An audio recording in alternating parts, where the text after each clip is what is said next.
So, we're just talking about you were recently on the BBC talking about a article on Psychology Today about how men need to kind of up their standards a little bit.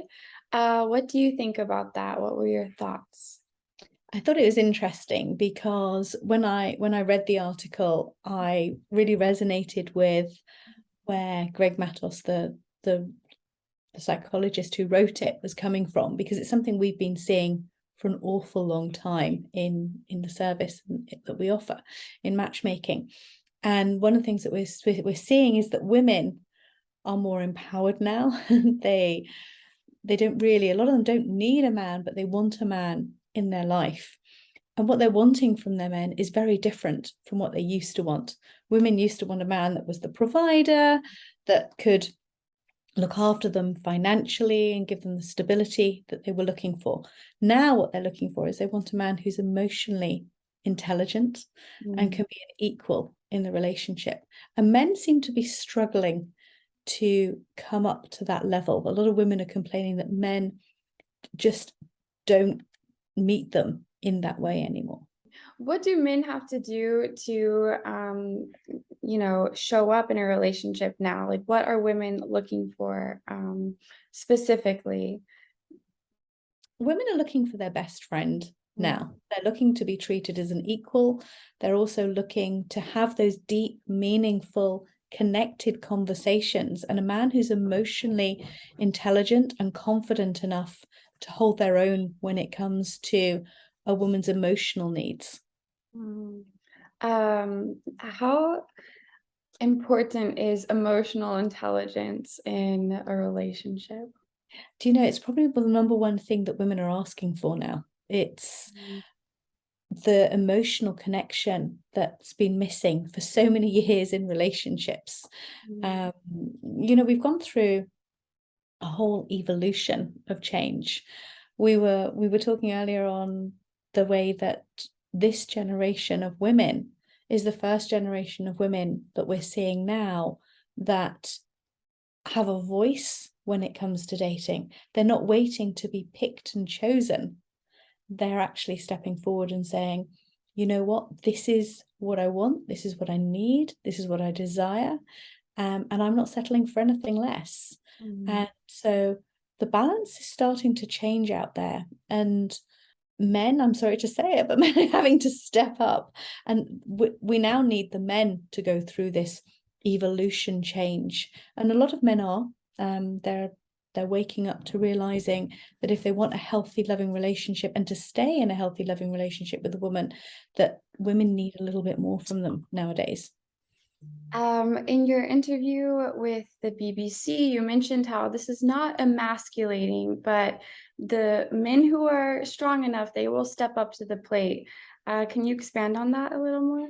Yeah, totally. I mean, one of the things that we spoke about is it an emasculating thing that women are wanting more from their men? And I don't think so. I think men for so many years have wanted so much from women. They wanted women to be the mothers, the housewives, the cooks, the cleaners, the looker afterers in the family home.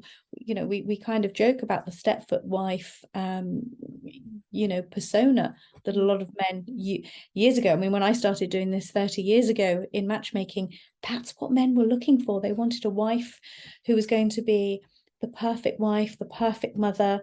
But women don't want that role. Not many women want that role anymore. They don't want to be the stay-at-home woman, the kept wife at home.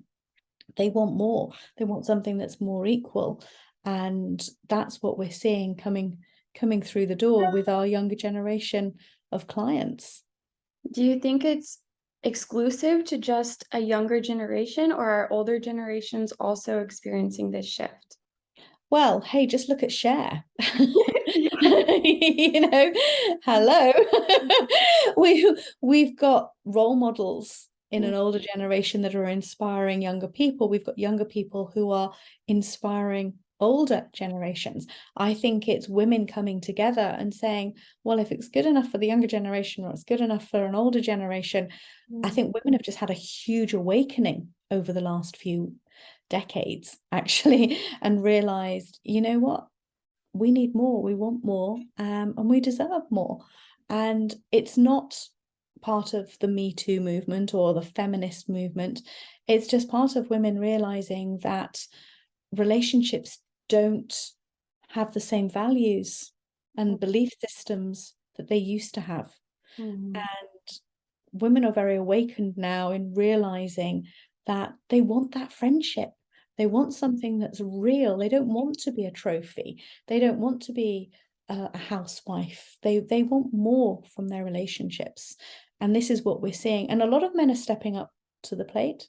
But there's a lot of men who are struggling still nowadays. They come to us and say, help, I'm great at work. I know who I am at work, but I don't know who I am in a relationship. I don't know who I need to be and who I am in a relationship and what's wanted from a woman. I don't know what that is.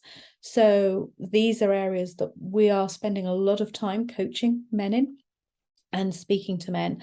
And when we're working with matchmaking men and women at this level, it's a whole new ball game nowadays. It really is.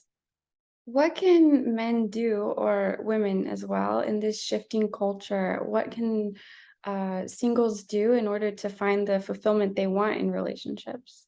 Well, I'm obviously going to say work with a matchmaker because if you're stuck and you're struggling, a matchmaker is going to hold your hand through the whole process. We're qualified, trained, and this is our passion. It's our business. It's our industry. It's what we spend months investing our time and our energy. And we're all constantly studying, certainly within our teams, to understand what are the shifting psychological patterns that are happening nowadays when it comes to dating. So if you really want your finger on the pulse and have your hand held throughout the process, then obviously I'm going to say work with us. Yeah. It's a no-brainer. How do you think dating is shifting now?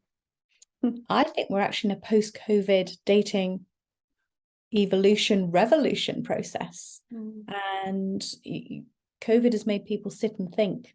It's given people a lot of time to sit and think, especially people who are single. We've heard so much about people being lonely, and even Greg Matos mentions in his article about the lonely man, and what that actually is looking like. More men are lonely now than they've ever been, and I think what that's done is it's highlighted, especially to people who do want to be coupled up, that they need to change their deal breakers. They need to get out of, men in particular need to get out of Peter Pan mode, from that playboy mode, or that work hard, play hard, or just work. Because women are not going to put up with that anymore. Women actually want a man who's going to be equal and going to be in a proper partnership with them.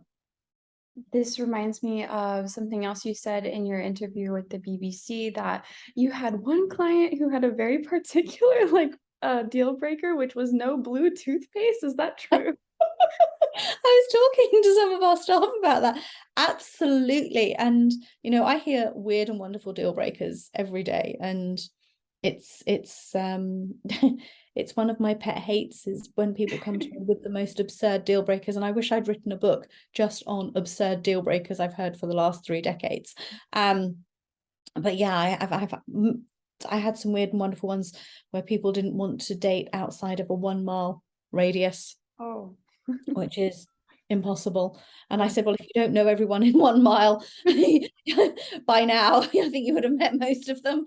You would have certainly met them in the store, or putting the bins out, taking the trash somewhere, or you would have met people within a short space radius. The blue toothpaste one was extraordinary, and I said to one guy, what really niggles you? What's a deal breaker? No one can have blue toothpaste because it leaves marks in the bowl. And then I sort of went on and said, what other OCD things are there that you have? And he said, well, isn't that a really big problem? And I said, well, no. I said, you can always put white toothpaste in the bathroom if that really bothers you. And it was more, well, she might arrive with blue toothpaste.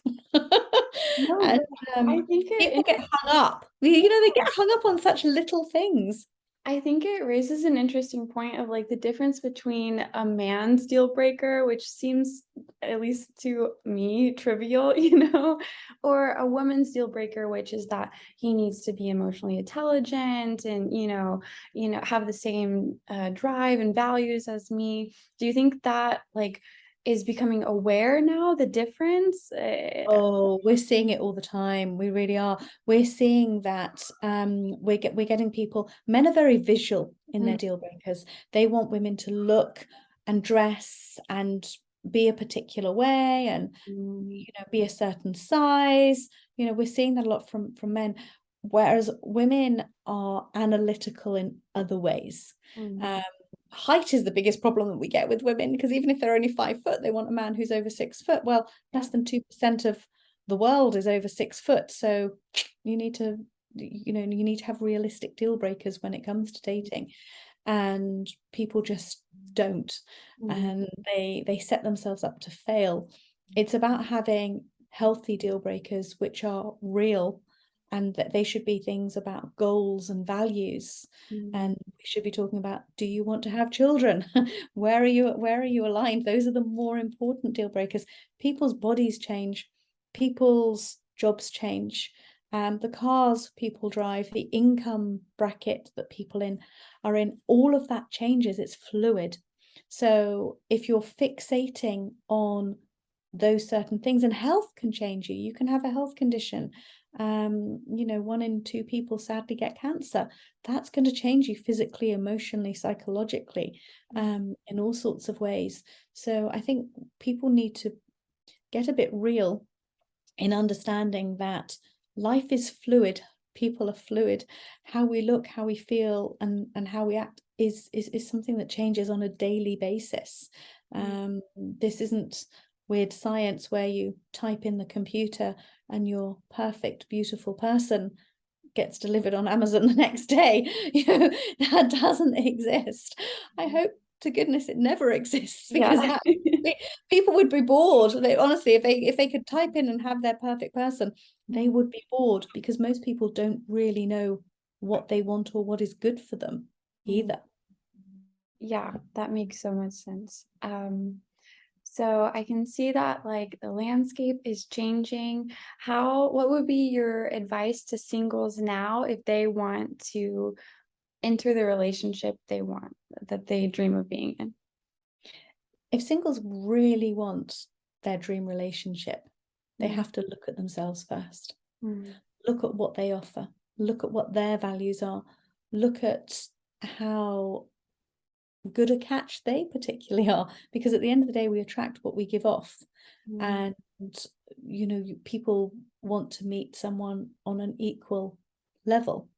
So you've got to look at yourself first. You've got to evaluate really who you are, and this again is where our coaches do the expectation health check and do these evaluations and understand, really, we unravel what people are wanting, needing, and desiring in a future partner. And often people don't know. They think they've got this list, this superficial list that's on this superficial ladder. And usually when we unravel it and say, well, where did these unrealistic deal breakers come from?